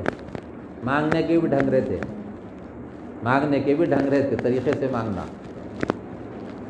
تو موسیٰ علیہ السلام کے پاس ایک آدمی آیا، آ کے بولا اے اللہ کے رسول آپ پیغمبر ہیں، میرے لیے دعا کریے کہ میں مالدار بن جاؤں۔ تو اللہ کے رسول نے دعا کی، موسیٰ علیہ السلام وہ مالدار بن گئے۔ ایک آدمی کو اولاد نہیں ہو رہی تھی، شادی ہونے کے بعد اولاد نہیں ہوئی نا تو میاں بیوی سے زیادہ دوسروں کو فکر رہتی، روز ٹوہ میں رہتے ہو برابر بچے کے کو نہیں ہو رہے ان کو گھر میں، تو بیچارہ وہی وقت کا مارا ہوا تھا ہوں گا، آ کے بولا کہ اے موسیٰ دعا کرو میرے کو اولاد ہونا، دعا کرے اولاد ہو گئی۔ ایک نابینا آدمی تھا، نابینا آدمی ذرا ہوشیار رہتے نا، ساری آنکھوں کی طاقت دماغ میں آ جاتی، تو وہ آئے آ کے بولے اے اللہ کے رسول میرے لیے دعا کریے آپ۔ تو حضرت موسیٰ علیہ السلام بولے کس بات کے لیے دعا کروں؟ تو انہوں نے کہا کہ اے پیغمبر اس بات کے لیے دعا کریے کہ میں اپنے پوترے کو سونے کے جھولے میں اپنی آنکھوں سے دیکھ سکوں۔ سمجھے نہیں سمجھے؟ بعضوں کے اوپر سے چلے گی، بھائی سونے کا جھولا غریب کے پاس رہتا، مالداری مانگ لیا نا ان، اچھا ان تو بیٹا مانگا، ان تو پوترا بھی مانگ لیا۔ سونے کے جھولے میں اپنے پوترے کو آنکھیں نہیں تھے تو کیا بولا میں اپنی آنکھوں سے دیکھ سکوں، ایک جملے میں 3 جگہ مانگ لیا۔ مانگنے کے طریقے دیتا اللہ تعالیٰ، اللہ سب کو دیتا، اللہ غریب کو بھی دیتا، امیر کو بھی دیتا، فقیر کو بھی دیتا، بادشاہ کو بھی دیتا، غیروں کو بھی دیتا، مسلمانوں کو بھی دیتا اللہ تعالیٰ۔ اللہ تعالیٰ سب کو دیتا، اور اللہ سے مانگنا، چمٹ کے مانگنا، رو رو کے مانگنا اللہ تعالیٰ سے۔ دعا کریں۔ الحمدللہ رب العالمین والصلاة والسلام علی رسولہ الکریم۔ ربنا آتنا فی الدنیا حسنہ وفی الآخرۃ حسنہ وقنا عذاب النار۔ ربنا ظلمنا انفسنا وان لم تغفر لنا وترحمنا لنكونن من الخاسرین۔ ربنا افتح بیننا وبین قومنا بالحق وانت خیر الفاتحین۔ ربنا لا تجعلنا فتنة للقوم الظالمین ونجنا برحمتک من القوم الکافرین۔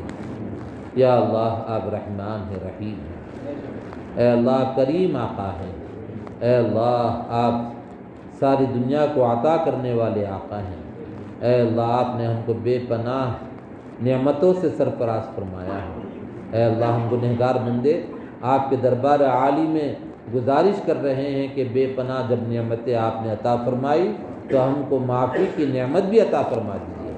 اے اللہ ہم تمام کے چھوٹے بڑے سارے گناہوں کو معاف فرما۔ اے اللہ ہم سب کو نیک اور ایک بنا دے۔ یا اللہ ہم سب کو دین پر پورا پورا چلنے والا بنا دے۔ یا اللہ اخلاص اور تقوی کی دولت سے مالا مال فرما۔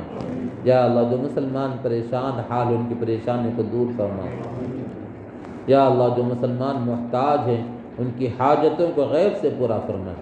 یا اللہ جو مسلمان غلط مقدمات کے ماخوذ ہیں انہیں جلد سے جلد باعزت بری فرما۔ یا اللہ مولانا کلیم صدیقی صاحب ان کے رفقا کو اے اللہ آسانی کے ساتھ رہائی کے اسباب مہیا فرما۔ اور بھی جو غزہ کے اندر ساری دنیا میں جہاں جہاں بھی مسلمان جیلوں میں بند ہیں، اے اللہ ان کا قصور یہ ہے کہ وہ کلمہ پڑھتے ہیں، آپ کا نام لینے کی وجہ سے ان کو جیلوں میں ڈالا گیا، سلاخوں کے پیچھے کیا گیا ہے۔ اے اللہ رحم فرماتے ہوئے کرم فرماتے ہوئے ان کے رہائی کے اسباب مہیا فرما دیجیے۔ اے اللہ جو آپ کے دین کی سربلندی کے لیے کوششیں کر رہے ہیں، اے اللہ وہ ہر طرح کی قربانی دے رہے ہیں، ان کی مدد فرما۔ اے اللہ دائیں سے بائیں سے آگے سے پیچھے سے اوپر سے نیچے سے ان کی مدد فرما، حفاظت فرما۔ اے اللہ غزہ کے مسلمانوں کی حفاظت فرما۔ اے اللہ ہندوستان کے اندر جو غلط قانون لائے جا رہے ہیں، اے اللہ ان سارے قوانین کو ناکام بنا دے۔ اے اللہ جو نفرت کی فضا یہاں پر چلائی جا رہی ہے اس کو محبت میں بدل دے۔ اے اللہ اس کو محبت میں بدل دے۔ اے اللہ ساری دنیا کے اندر اسلام کا بول بالا فرما، حق کو غالب فرما، باطل کو مغلوب فرما۔ اے اللہ جتنے لوگ اسلام سے جتنی زیادہ دشمنی کر رہے ہیں، اے اللہ اتنی زیادہ اسلام کی محبت ان کے دلوں میں بڑھ دے۔ اے اللہ ان کے گھروں میں اسلام کو داخل فرما دے۔ اے اللہ اسلام کے آغوش میں انہیں پناہ دے دے۔ اے اللہ ان کے حق میں اسلام نہ ہو تو آپ جو بہتر فیصلہ فرما سکتے ہو بہتر فیصلہ فرما کر ان کے شر سے مسلمانوں کے اور اسلام کی حفاظت فرما۔ اے اللہ ہمیں سادگی کے ساتھ شادی کرنے والا بنا دے۔ اے اللہ جو کمیاں کوتاہیاں ہمارے اندر ہیں اس کو دور فرما۔ اے اللہ جو خوبیاں ہونی چاہیے نہیں ہیں، اے اللہ ان خوبیوں کو ہمارے اندر پیدا فرما۔ اے اللہ ہمارے اعضاء جوارح سے ایسے کام کرائیے جس سے آپ راضی ہوتے ہوں۔ اللہ رضا والے اعمال ہم سے کرا دیجیے۔ اے اللہ مساجد کی حفاظت فرما، دینی مدارس کی حفاظت فرما، دعوت و تبلیغ کی حفاظت فرما، خانقاہوں کی حفاظت فرما، دینی تحریکات کی حفاظت فرما۔ یا اللہ جہاں جہاں جس انداز میں دین کا کام ہو رہا ہو اس کی مدد اور نصرت فرما۔ یا اللہ غیب سے دین کے پھیلنے کی شکلیں پیدا فرما دے۔ اے اللہ سارے عالم کے اندر دین کی ہوائیں چلا دے، دنیا کے چپے چپے میں اسلام کے پرچم کو لہرا دے۔ یا اللہ جہاں جہاں اسلام کے خلاف میں منصوبے بنائے جا رہے ہوں، یا اللہ ان کے منصوبوں کو ناکام بنا دے۔ یا اللہ حرمین شریفین کی حفاظت فرما۔ بیت المقدس کی حفاظت فرما، عالم اسلام کی حفاظت فرما، سارے دنیا کے مسلمانوں کی جان و مال کی، عزت آبرو کی اور ایمان کے اور اعمال کی حفاظت فرما۔ اے اللہ جو بچے اور بچیاں بن بیاہی بیٹھے ہیں، مناسب رشتہ نہیں مل رہا ہے، اے اللہ اپنے کرم سے مناسب رشتہ عطا فرما کر سنت کے مطابق سادگی سے شادی کرا دیجئے، ملت کے سارے مسائل کو حل فرما دیجئے۔ اے اللہ جن جن حضرات نے دعا کے لیے کہا ہے یا کہنے والے تھے نہیں کہہ سکے، یا جن کا ہم پر حق ہے یا ہم سے نیک امید رکھتے ہیں، یا اللہ ان سب کے مقاصد حسنہ میں کامیابی عطا فرما۔ یا اللہ ان سب کے مکانوں میں، دکانوں میں، کاروبار میں، کھیتوں میں، کھلیانوں میں خیر و برکت عطا فرما۔ یا اللہ ان سب دعاؤں کو محض اپنے فضل کرم سے اور پیارے آقا محمد رسول اللہ صلی اللہ علیہ وسلم کے صدقہ طفیل میں قبول و منظور فرما، آمین۔ ربنا تقبل منا انك انت السميع العليم وتب علينا انك انت التواب الرحيم بفضل سبحان ربك رب العزة عما يصفون وسلام على المرسلين والحمد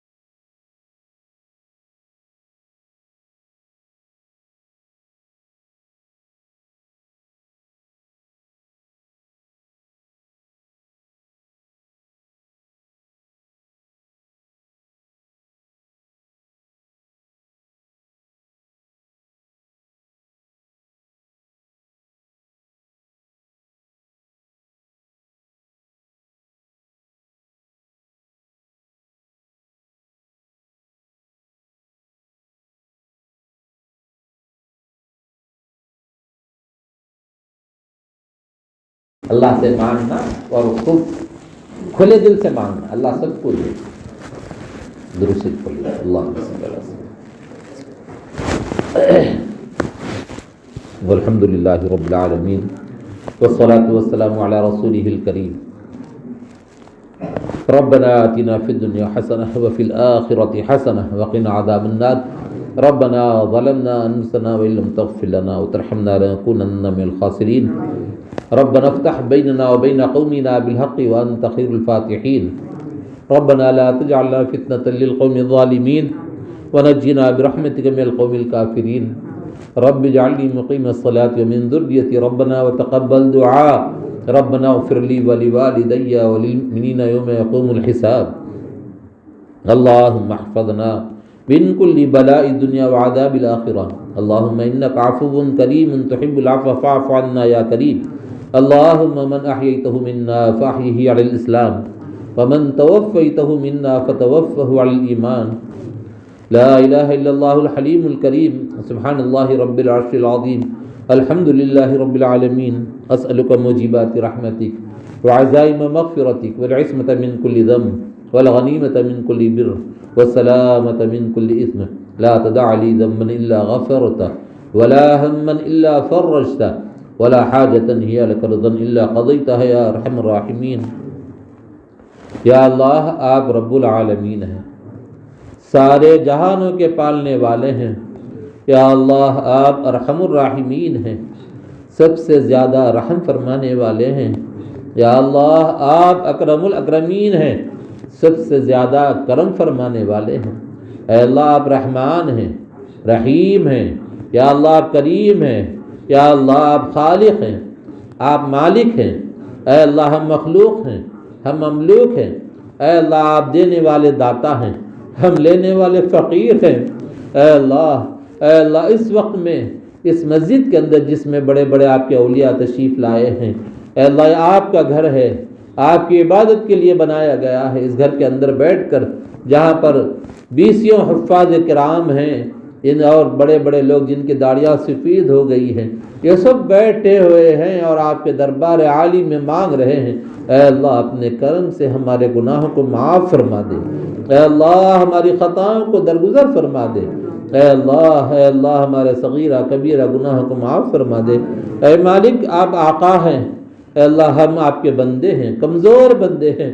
اے اللہ آپ کی صفت عالی معاف کرنے والی ہے، اے اللہ ہمیں معاف فرما دیجئے، اے اللہ ہمارے سارے گناہوں کو معاف فرما دیجئے، اے مالک معاف نہ کرنا ہو تب بھی معاف فرما دیجئے، اے اللہ آپ کے علاوہ کوئی دروازہ نہیں ہے جہاں جا کر ہم دستک دے سکے، اس کو کھٹکھٹائے ہیں، اے اللہ آپ معاف فرمانے والے آقا ہیں، اے اللہ بڑے بڑے پاپیوں کا آپ نے معاف فرمایا ہے، اے اللہ ہم فقیروں کو بھی معاف فرما دیجئے، اے اللہ ہم کمزور بندوں کو بھی معاف فرما دیجئے، اے اللہ سارے مسلمانوں کو معاف فرما دیجئے، آدم علیہ السلام سے لے کر قیامت تک کے لیے جتنے مسلمان ہیں اللہ سب کو معاف فرما دیجئے، اے اللہ سنت سب کو جنت میں داخلہ عطا فرما دیجئے، اے اللہ اس وقت میں ہندوستان کے جو حالات ہیں، ساری دنیا کے جو حالات ہیں آپ جانتے ہیں، اے اللہ یہ ہماری کمزوری کی وجہ سے، اے اللہ ہماری نافرمانی کی وجہ سے ایسے حالات آ رہے ہیں، اے اللہ ہمیں آپ کا فرما بردار بنا کر ہماری حفاظت فرمائیے، اے اللہ اسلام کی حفاظت فرمائیے، اے اللہ ایمان کی حفاظت فرمائیے، اے اللہ مساجد کی حفاظت فرمائیے، اے مولا دن کے اجالے میں اے اللہ 600 سال 700 سال والی مسجد کو ڈھا دیا گیا، اے اللہ ہم کچھ نہیں کر سکے، اے اللہ ہماری مسجدوں کو مدرسوں کو اے اللہ زمین دوست کیا جا رہا ہے، اے اللہ آپ کا نام لینے سے روکا جا رہا ہے، اے اللہ آپ بڑی قدرت والے آقا ہیں، اے اللہ آپ بڑی قدرت والے مالک ہیں، اے اللہ ان کی ہدایت کا سامان فرما دیجئے، اے اللہ ان کو اسلام کے آغوش میں پناہ دے دیجئے، اے اللہ ان کے حق میں اسلام نہ ہو تو اے اللہ جو بہتر فیصلہ فرما سکتے ہو فیصلہ فرما کر اسلام کی اور مسلمانوں کی اور آثار کی مساجد کی مدارس کی حفاظت فرما، اے اللہ ہمیں دین پر پورا چلنے والا بنا دے، اے اللہ ہمیں نمازی بنا دے، اے اللہ ہمیں نمازی بنا دے، اے اللہ ہمیں نیک عبادت گزار بنا دے، اے اللہ قرآن کی تلاوت کرنے والا بنا دے، اے اللہ ذکر و اذکار کرنے والا بنا دے، اے اللہ ہماری زبان جو بہت سی دنیا کی باتیں کرتی ہے لیکن آپ کو ذکر کرنے کے لیے کبھی زبان نہیں کھلتی، منہ نہیں کھلتا، اے اللہ ہماری زبانوں کو ذاکر بنا دے، اے اللہ ذاکر بنا دے، ہماری زبانوں کو قرآن پڑھنے والا بنا دے، اے اللہ زبان سے اچھے الفاظ نکال دے، اے اللہ برے الفاظ سے ہماری زبانوں کی حفاظت فرما، اے اللہ گناہ کے کام کرنے سے ہماری حفاظت فرما، اے اللہ اے پروردگار عالم بدنگاہی سے حفاظت فرما، اے اللہ گانے کے سننے سے ہماری حفاظت فرما، اے اللہ اے پروردگار عالم ہمیں نیک بنا دیجئے، سرکار دو عالم صلی اللہ علیہ وسلم کی ہر سنت پہ ہمیں مرمٹنے والا بنا دیجئے، اے اللہ نبی کا عشق ہمارے دلوں میں پیدا فرمائیے، اے اللہ حضور اکرم صلی اللہ علیہ وسلم کی سچی اور پکی محبت ہمارے دلوں میں پیدا فرمائیے،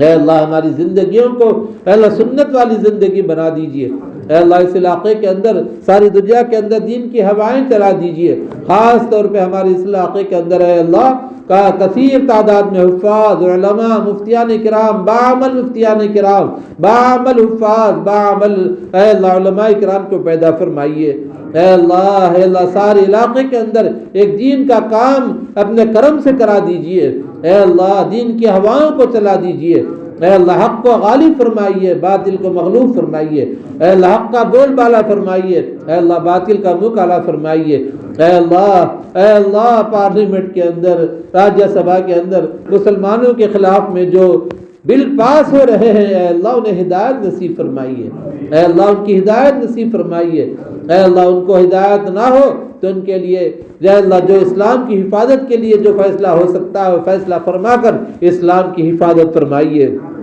اے اللہ بیت المقدس کی حفاظت فرمائیے، اے اللہ مسجد اقصی کی حفاظت فرمائیے، غزہ کے مسلمانوں کی حفاظت فرمائیے، اے اللہ حفاظ علماء اے اللہ وہاں پر ہیں جو چھوٹے چھوٹے معصوم بچے حافظ قرآن شہید ہو رہے ہیں، اے اللہ ان کی حفاظت فرمائیے، اے اللہ ان کی حفاظت فرمائیے، دوبارہ ان کو آباد فرمائیے، اے اللہ ساری دنیا کے اندر اسلام کا بول بالا فرمائیے، اے اللہ ہمیں اسلام پر مکمل طور پر چلنے کی توفیق عطا فرمائیے، اے اللہ ہم سے جو کمی کوتاہی ہوئی ہے اس کو اپنے کرم سے معاف فرمائیے، اے اللہ ہماری ماں باپ کی مغفرت فرمائیے، اے اللہ جو ہمارے ماں باپ میں سے دونوں یا ایک جو بھی زندہ ہیں اے اللہ ان کی خدمت کرنے کی ہمیں توفیق عطا فرمائیے، اے اللہ ان کے سائے کو تا دیر قائم فرمائیے، عمر اقبال میں ترقی عطا فرمائیے، اے اللہ ہمارے بچوں کا نصیب اچھا فرمائیے، اے اللہ ہمارے بچوں کا نصیب اچھا فرمائیے، اے اللہ ہماری اولاد کو قیامت تک کے لیے دین کے اور اسلام کی سربلندی کے لیے قبول فرما لیجئے۔ اے اللہ آپ کے در کے علاوہ ہمیں کسی کا محتاج نہ بنائیے، اے اللہ آپ کے در سے لینے والا ہمیں بنائیے، اے اللہ کسی کے سامنے ہمیں رسوا نہ فرمائیے، اے اللہ کسی کے سامنے ہمیں رسوا نہ فرمائیے، ذلیل نہ فرمائیے، عزت کی زندگی عطا فرمائیے، ذلت کی زندگی سے ہماری حفاظت فرمائیے۔ اے مالک، اے پروردگار، ہم گنہگار ہیں، خطا کار ہیں، سیاہ کار ہیں، پر آپ ہی کے بندے ہیں اور آپ ہی کے پیارے نبی صلی اللہ علیہ وسلم کے نام لیوا ہے۔ اے اللہ ہمارے گناہوں کو معاف فرما دیجئے، ہمارے گناہوں کو معاف فرما دیجئے، اے اللہ ہمارے گناہوں کو معاف فرما دیجئے، ہمارے ماں باپ کے گناہوں کو معاف فرما دیجئے، اے اللہ ہمارے بچوں کے گناہوں کو معاف فرما دیجئے، اے اللہ ہمیں کہن پکڑ کر نیک بنا دیجئے، اے اللہ نمازی بنا دیجئے۔ رمضان شریف آ رہے ہیں، اے اللہ رمضان کے پورے روزے اہتمام کے ساتھ رکھنے کی توفیق عطا فرمائیے، اے اللہ رمضان کے پورے روزے رکھنے کی توفیق عطا فرمائیے، رمضان میں تراویح اہتمام کے ساتھ پڑھنے کی توفیق عطا فرمائیے۔ اے اللہ بڑوں کا احترام کرنے، ان کی عزت کرنے کی توفیق عطا فرمائیے، اے اللہ چھوٹوں پر شفقت کرنے کی توفیق عطا فرمائیے، اے اللہ ہمارے گھروں میں خیر و برکت عطا فرمائیے، اے اللہ گھروں سے خیر و برکت اٹھ رہی ہے، اے اللہ ہمیں حلال روزی وافر مقدار میں نصیب فرمائیے، گھروں کے اندر خیر و برکت اپنے کرم سے عطا فرما دیجئے، اے اللہ رشتہ داروں کا آپس میں خلوص محبت سے رہنے والا بنا دیجئے، نا اتفاقی سے ہماری حفاظت فرمائیے، اے اللہ مسلمانوں کی صفوں میں اتحاد پیدا فرما دیجئے، اے اللہ انتشار سے حفاظت فرمائیے، اے اللہ جو لوگ مندروں میں جا رہے ہیں مصلحت کا نام دے کر، اے اللہ مصلحت کا نام کہہ کر جا رہے ہیں، اے اللہ ان کے ایمان کی حفاظت فرمائیے، اے اللہ ان کو اسلام کے آغوش میں دوبارہ لا دیجئے، اے اللہ ساری دنیا کے اندر اسلام کی ہواؤں کو چلا کر ساری دنیا میں اسلام کا بول بالا فرمائیے، اے اللہ جو اللہ کے راستے میں وقت لگا رہے ہیں، اے اللہ جو کوششیں کر رہے ہیں، اے اللہ چھوٹے سے بچے اے اللہ آپ کے دین کے خاطر، اسلام کے خاطر گھروں سے نکل کر چھوٹے چھوٹے معصوم بچے 6-7 سال کی عمر، 8 سال کی عمر کے بچے سینکڑوں میل نہیں ہزاروں میل کا فاصلہ طے کر کے 2 دن کا ٹرین کا سفر کر کے وہاں سے آ کر اے اللہ آپ کے قرآن کو حفظ کر رہے ہیں، اے اللہ ان کو کبھی ماں باپ کی یاد آتی ہوگی، اے اللہ کبھی رات کی تاریکی میں صبح فجر کی نماز کو اٹھنے کے بعد نل کے پاس جا کر اے مولا اے پروردگار ٹھنڈا پانی دیکھ کر ان کو اپنی ماں کی آغوش یاد آتی ہوگی کہ کبھی ماں کی گود میں اے اللہ ماں اپنی گود میں لے کر گرم اس کو سلاتی تھی، لیکن وہ دین کے خاطر اپنی ماں کی محبت کو چھوڑ کر، باپ کی محبت کو چھوڑ کر، اے اللہ بھائیوں بہنوں کی محبت کو چھوڑ کر آئے ہیں، اے اللہ ان کو دل لگا کر پڑھ رہے جلد سے حافظ بعمل بننے کی توفیق عطا فرمائیے، اے اللہ انہیں مفتی بعمل بنا دیجئے، اے اللہ ان کے گھر کے حالات کو درست فرمائیے، اے اللہ ان کے گھر کے حالات اے اللہ ضروریات کے آپ کفیل بن جائیے، اے اللہ ان کے ضروریات کے آپ کفیل بن جائیے، اے اللہ ساری ضروریات کو اپنے کرم سے پورا فرمائیے، اے اللہ یہاں کو جو مدرسہ کھولا گیا ہے اس کو قبول فرمائیے، اے اللہ ساری دنیا کے مدرسوں کی حفاظت فرمائیے، اے اللہ اے پروردگار عالم ساری دنیا کے مدارس کے بچوں کی حفاظت فرمائیے، مسلمانوں کی حفاظت فرمائیے، ایمان کی اعمال کی جان و مال کی عزت آبرو کی حفاظت فرمائیے، اے اللہ ہماری عورتوں کی حفاظت فرمائیے، اے اللہ ہمارے بچوں کی حفاظت فرمائیے، بچیاں غیروں کے ساتھ جا رہی ہیں اے اللہ اس کی ان کی حفاظت فرمائیے، اے اللہ ارتداد سے ہماری حفاظت فرمائیے، ہماری اولاد کی حفاظت فرمائیے، قیامت تک کے لیے ہماری اولاد کی حفاظت فرمائیے، اے اللہ بہت سے لوگوں نے دعا کے لیے کہا ہے، اے اللہ دیکھ سمجھ کر کہا ہے، اے اللہ ہمیں خوب معلوم ہے ہماری کیا حیثیت ہے، اے اللہ ان کے حسن ظن کی برکت سے اے اللہ ان کے سارے جو مرادیں ہیں اس کو اپنے کرم سے پورا فرمائیے، اے اللہ جنہوں نے دعاؤں کے لیے کہا ہے یا کہنے والے تو نہیں کہہ سکے یا جن کا ہم پر حق ہے ہم سے نیک امید رکھتے ہیں، یا اللہ ان سب کے مقاصد حسنہ میں کامیابی عطا فرما، یا اللہ ان سب کے مکانوں میں، دکانوں میں، کاروبار میں، کھیتوں میں، کھلیانوں میں خیر و برکت عطا فرما، اے اللہ ہم نے جو مانگا ہے وہ عطا فرما، اے اللہ جو مانگنے سے رہ گیا ہے اور ہمیں مانگنا چاہیے تھا وہ بھی اپنے کرم سے عطا فرما، یا اللہ ان سب دعاؤں کو محض اپنے فضل کرم سے پیارے آقا محمد رسول اللہ صلی اللہ علیہ وسلم کے صدقۃ فعل میں قبول و منظور فرما، آمین۔ ربنا تقبل منا انك انت السميع العليم وتب علينا انك انت التواب الرحيم بفضل سبحان ربك رب العزة عما يصفون وسلام على المرسلين والحمد لله۔